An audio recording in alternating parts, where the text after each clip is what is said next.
What is Dota? Dota is the love child of Blizzard, a well-established, well-run, top-of-the-line game studio, and a few figurehead modders who rose to the top of an active million-plus community.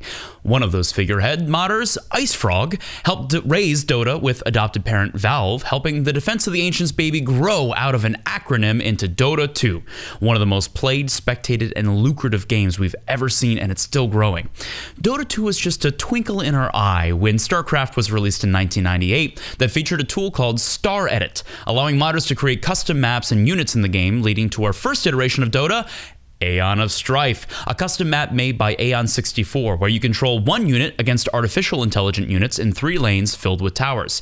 Then in 2003, Warcraft 3 came out with more editing tools, and modder Eel converted the Aeon of Strife map into Warcraft 3's new engine, calling it Defense of the Ancients. The second iteration allowed for 6 players split between a southeast base called the Sentinel and a northeast base called the Scourge to try and defeat each other's ancient base by sending heroes along 3 lanes peppered with towers, attacking the opposing team, and creeps that mindlessly charged towards the opposing base.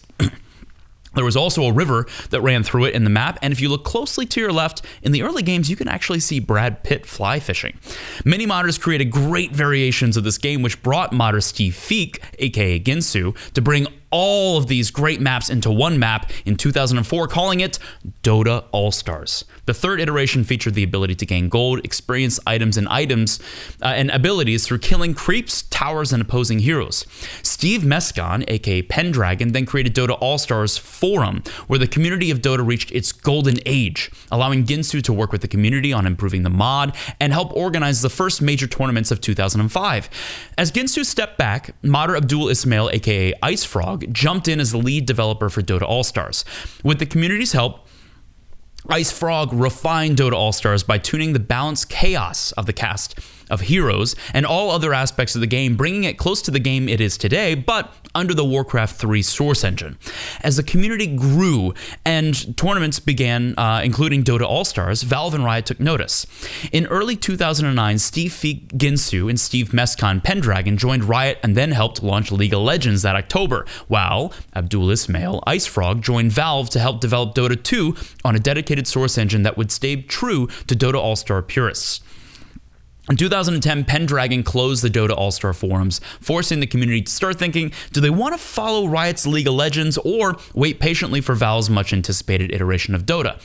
In 2011, Valve released Dota 2 Beta and kicked it off with the international tournament at Gamescom, touting a $1.6 million prize pool that catapulted the game into a growth spurt it continues to ride on. So after Dota 2's official release in July 2013, Valve kicked it up again in 2014 when they started selling an in-game purchase called the Compendium for $10, and then putting $2.50 of every purchase towards the International 4 tournament, bringing in a prize pool of $10.6 million.